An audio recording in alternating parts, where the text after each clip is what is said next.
This is Tempest Tossed, Conversations on Migration and Mobility, and I'm Alex Alenikoff.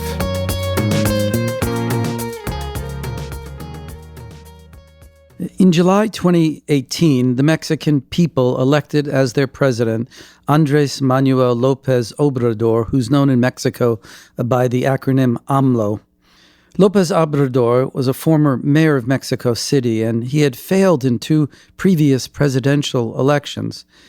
After his defeat in 2012, AMLO created a new political party called Morena, the Movement for National Regeneration in Spanish, which is seen as on the left in the Mexican political spectrum.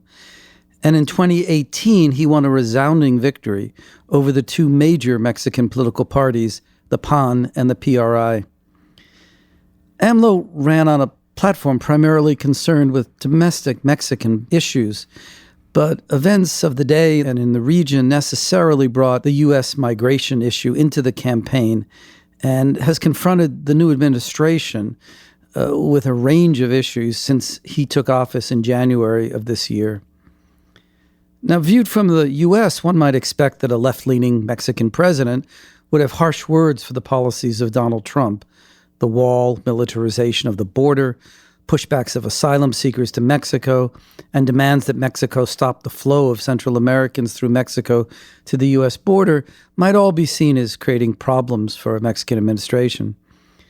But AMLO actually had rather little to say about immigration during the 2018 presidential campaign, and he's been a sort of silent partner to the Trump administration.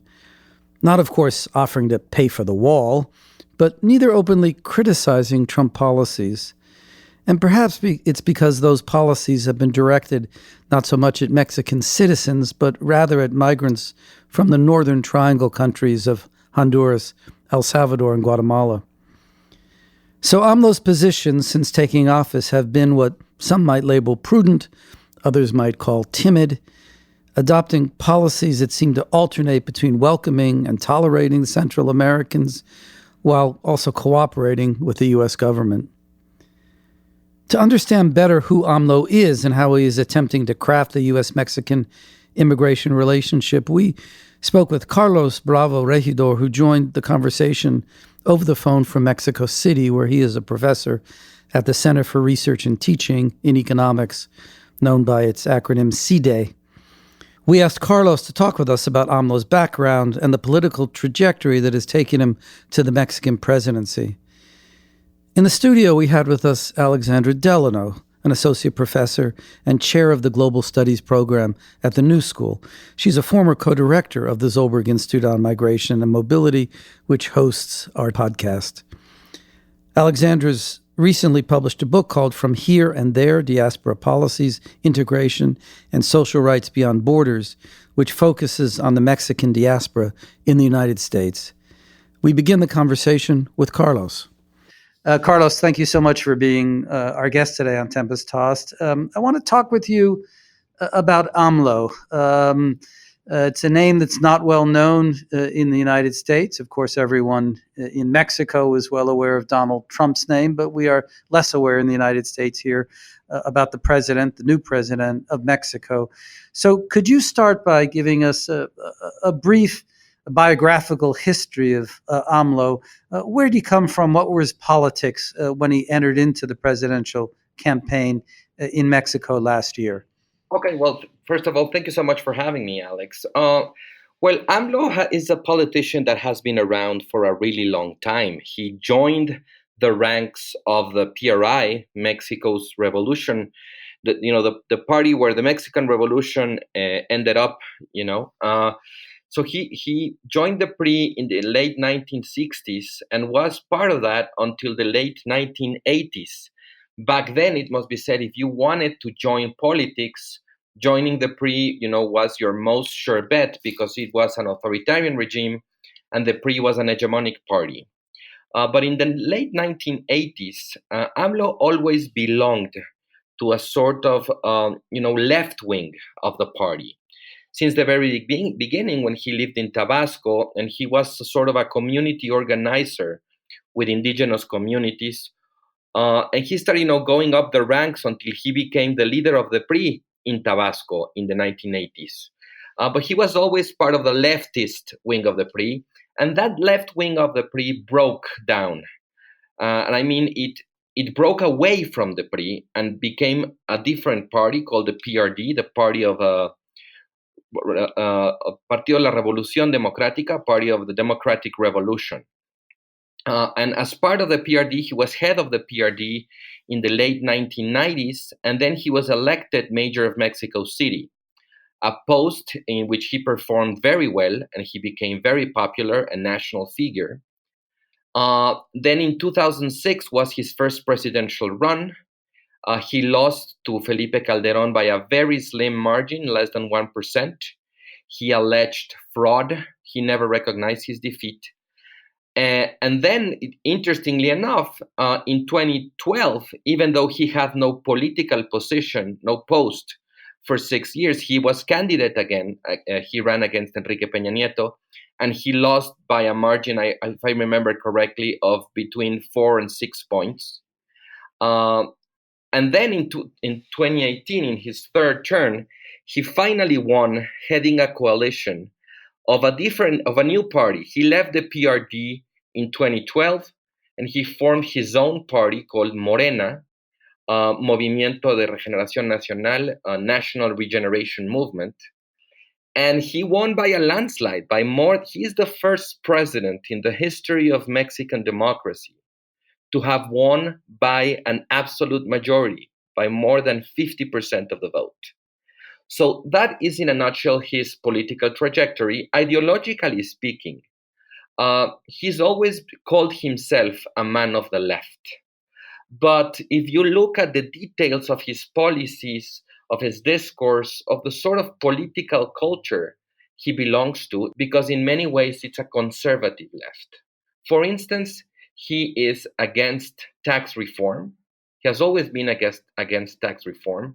And now in the 2018 edition of AMLO, he's also been a lot more tolerating, for instance, of certain religious confessions. He himself has quoted the Bible a number of times as candidate and as president.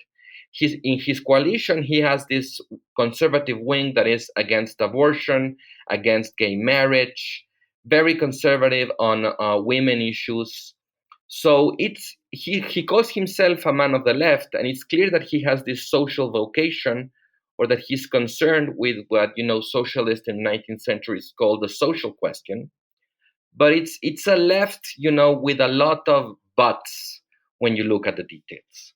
What was AMLO's position on the wall when Donald Trump repeatedly said he was going to build a wall and Mexico would pay for it?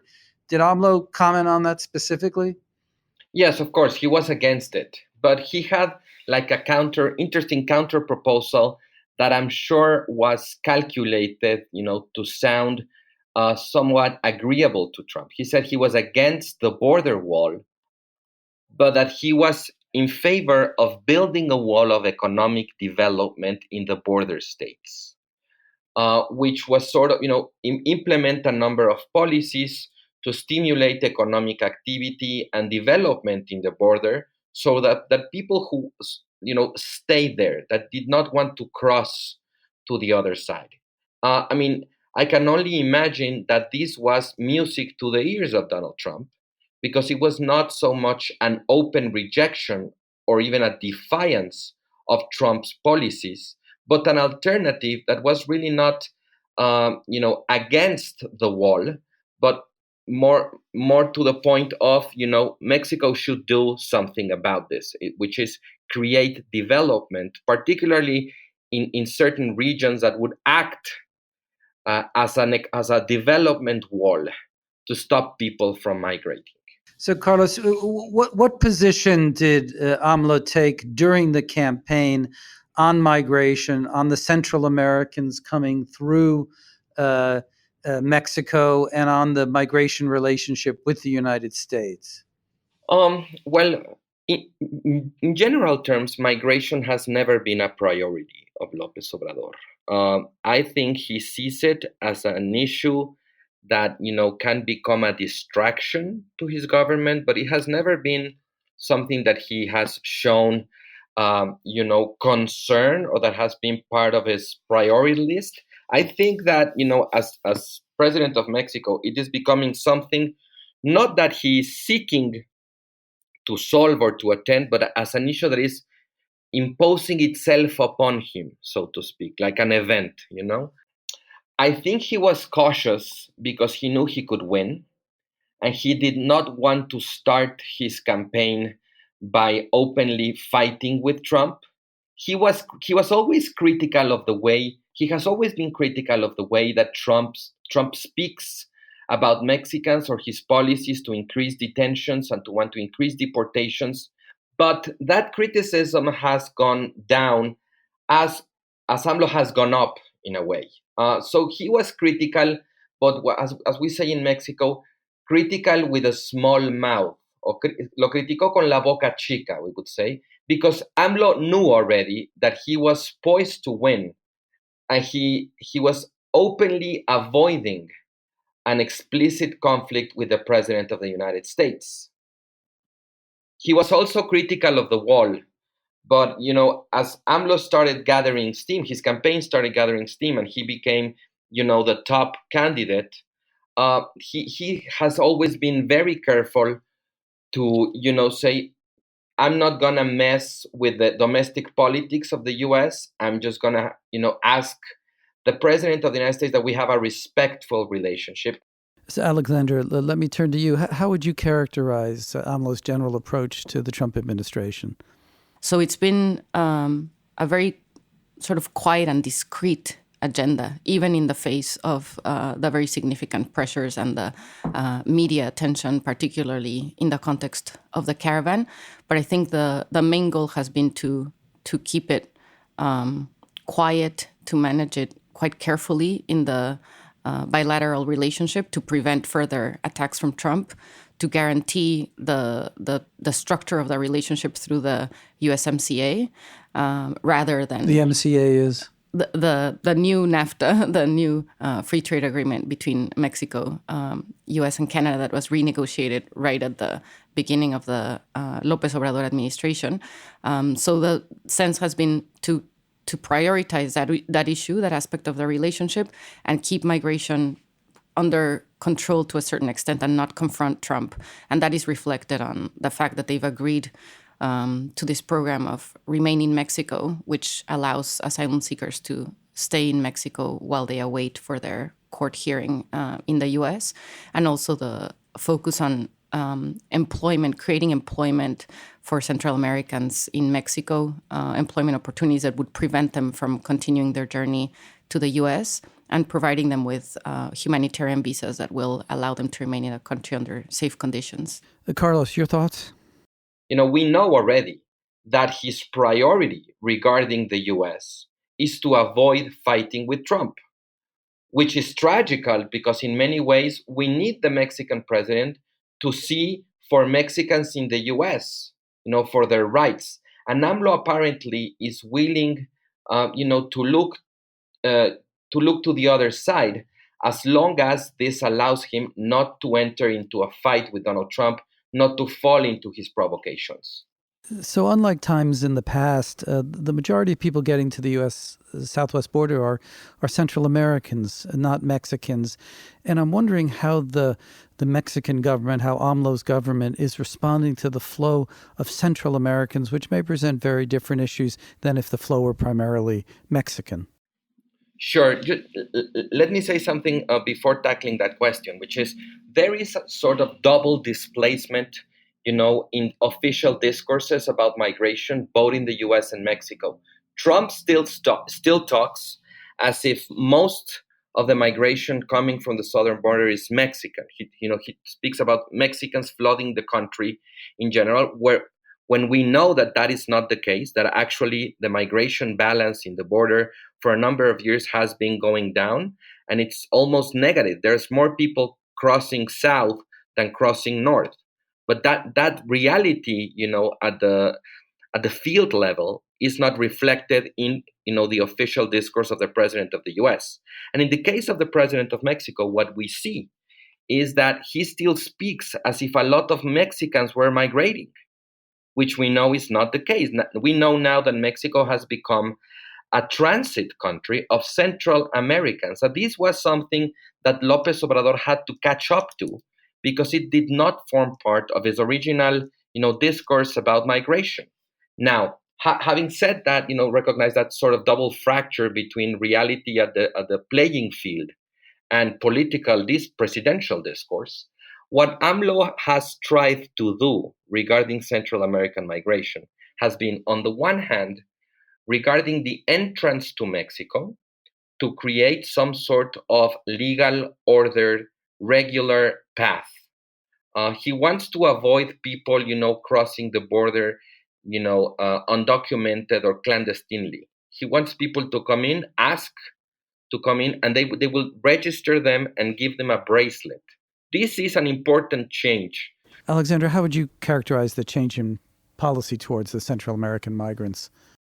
I think that what has changed and the migrant caravans push for this, I don't think it was explicitly a plan that the government was going to implement, or at least not as soon as it had to. It was forced to because of the presence of the migrant caravan and the media attention that it generated, particularly when they arrived in huge groups to the southern border, and the police responded with tear gas and measures that called the attention of the international community of this response that wasn't really in line with Mexico's values of protection of human rights. So now there is instead this policy of supporting them through humanitarian visas, where people can now arrive at a port of entry and just register themselves, go through a background check, and then be allowed to enter in the country in safe and orderly conditions, rather than having to push and push down a gate, which is what happened with the first migrant caravan and created lots of negative reactions. It gets interesting once Central American migrants approach Mexico's northern border. Because there, what they're trying to do is ask for asylum. And, according to international law, until their asylum request is processed, they have the right to stay in the country where they're asking asylum. And President Trump has decided a policy which is, stay in Mexico, which you can ask, for asylum and we'll process your request, but stay in Mexico while you do that. And Mexico has agreed with that policy. And, it's been very hard to find what the explanation, what the rationale or the justification of this is. Mexican officials keep on repeating that they're accepting it for humanitarian reasons. So Mexico is not getting anything in return for accepting a unilateral decision by the government of the United States. So Mexico has been playing this sort of two-level game. On the one hand, on the south, trying to create a more orderly and more legal path for people to enter. But in the north, they are helping Trump to try to contain, Central American migrants to cross to the United States. So the situation you're describing is a fairly open southern Mexican border where people can come in and register, but then a very tight U.S. border and the remain in Mexico policy that really traps Central Americans in Mexico right now. That's pretty much the current situation, yeah? Right. They're trying to prevent them from arriving in the U.S.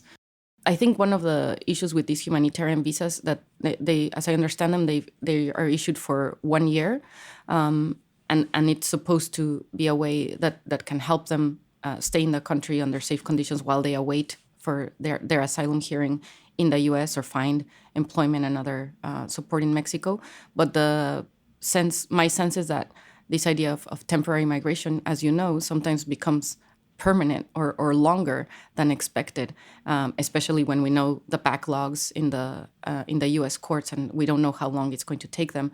So I think there's a limited vision in terms of what this could mean in the long term, and no preparation for what it may mean if Central American migrants remain or new caravans come through Mexico. It has.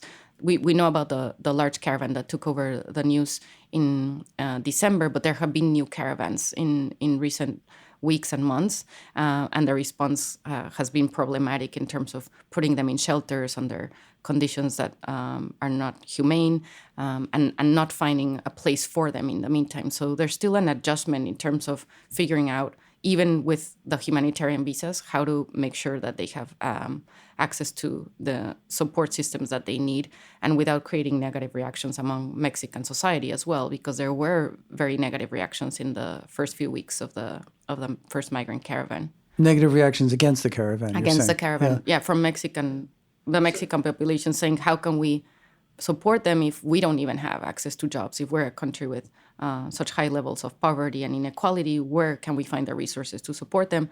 And of course, there's also a discourse of criminalization that trickles down from how Trump has been addressing these issues, and other anti-immigrant groups have been sort of presenting them as criminals, as part of gangs that create conditions of insecurity, and that has been replicated in the Mexican context, a racism and a discourse of criminalization that is veiled, but in this case has come out and in a more explicit way because of the presence of this large group of people crossing through Mexican territory. So the United States would prefer these caravans never get to the U.S. border, and I think has asked or put pressure on Mexico to try to stop them. Has the government taken a position on whether or not it will try to stop people from moving to the border now? What's the current stance on that? Mm-hmm. Well, their position is, I think, firstly, linked to this idea of economic development in Mexico, and AMLO's promise that he will create job opportunities and economic development that will be enough to provide jobs for Mexicans and for Central Americans. So he has this sense that we don't even have to address these questions, because in the long term, they won't be questions. There will be enough jobs and a support system within Mexico so that migrants don't have to come to the U.S. But in the meantime, the reality, this is a long-term project, right? And in the meantime, what we see is that there's still this push from Central American migrants to Mexico, and also Mexicans still moving to the U.S. Mexico has one of the highest number of asylum applications to the U.S., right under Salvadorans. So Salvadorans were about 12,000 in 2018 and Mexicans 10,000. So even if there is this whole discourse that Mexican migration has decreased, it's true that the numbers of people trying to cross through unauthorized ports of entry, Mexicans to the U.S. has decreased since 2008, but there has been an increase of asylum seekers from Mexico to the U.S. So I think those are realities that need to be addressed. There was a lost opportunity, in not just in the fact that there's a possibility for a new radical change in our migration policy, but the fact that López Obrador came in with a very strong majority and had a very significant legitimacy that he could use to push a different kind of agenda in the relationship with the U.S. and in response to migration. But as I said before, his position has been the opposite, to focus on a more cautious position in relation to migration, so that his other priorities are not affected through a confrontation or a potential confrontation with Donald Trump. And the other thing I wanted to add is just López Obrador came into power right around the same time that the Democrats took over the House. And instead of working with them to think about other potential alliances and responses to the Trump administration, it's been, its whole agenda is focused on responding to Trump rather than building these stronger coalitions and alliances with other actors within the U.S. that could push for a different type of policy. Even if it's not at the federal level, at the state and local level, there had been work for many years, many decades of Mexican government building these relationships precisely to not create too much noise around its work and to support the rights of migrants in this more quiet and careful way through other actors. And that has not been part of the current agenda. Carlos, I'm wondering if you're surprised at the fairly cooperative attitude that the AMLO government has taken here towards the Trump administration. Yes and no. It surprises me, of course, because, Peña Nieto's response to Trump, which was, very unbecoming in terms of defending the interests of Mexico and Mexicans against somebody who was particularly aggressive and antagonistic.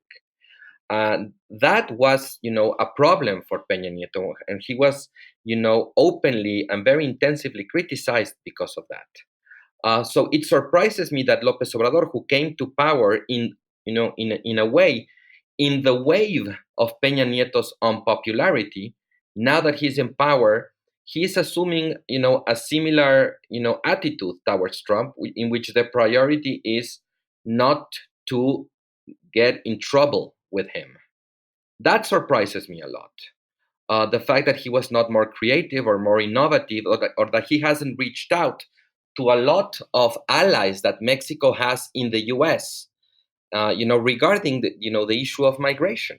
Now, it doesn't surprise me because Mexico has been put in an incredibly tough spot by Donald Trump. All the conflict that Donald Trump has created is not something that Mexicans wanted, that Mexicans, sought, or that Mexicans even welcome. The reaction of Mexico to Trump over and over again is reactive. We immediately got into sort of damage control mode, or trying to buy time, for Trump to go away, or for Trump to get distracted by a myriad other issues or other troubles that he's creating. So in that regard, it doesn't surprise me. But it's surprising when you think, when you realize the fact that regarding Trump, AMLO's policy has been continuity and not change in comparison with Peña Nieto. One of the main proposals that has emerged in thinking about this new context and the possibility of a new government of the left really shifting migration policies and other aspects of Mexico's national policies has been that for a very long time, one of the main challenges is that Mexico has a very strong normative set of structures, right? It has improved its migration laws, its refugee laws.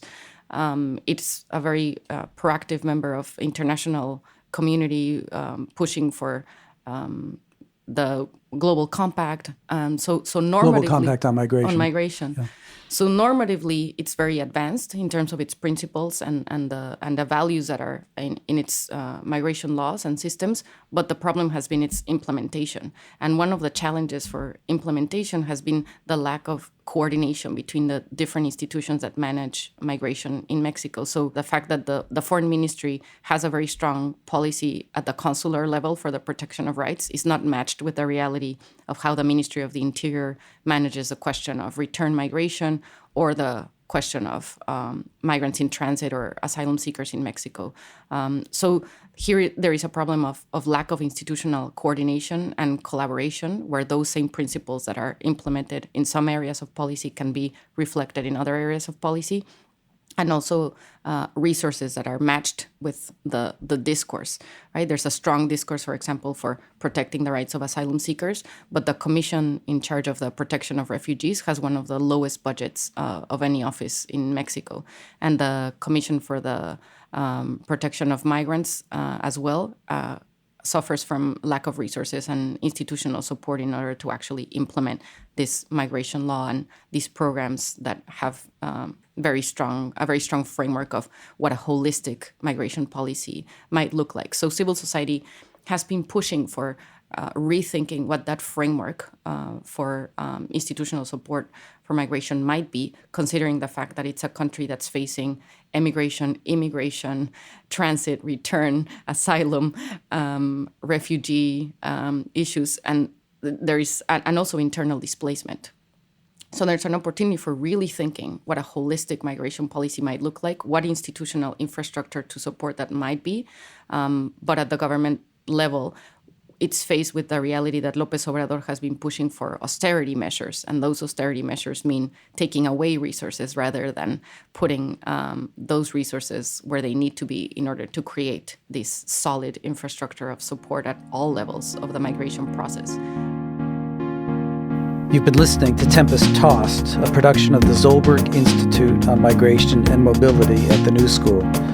Our engineer is Sahil Ansari at Dodge 112, and theme music composed by Eli Aleynikov. We would welcome your comments and suggestions for future episodes, and you can reach us by emailing us at tossedtempest@gmail.com. That's tossedtempest, all one word, @gmail.com.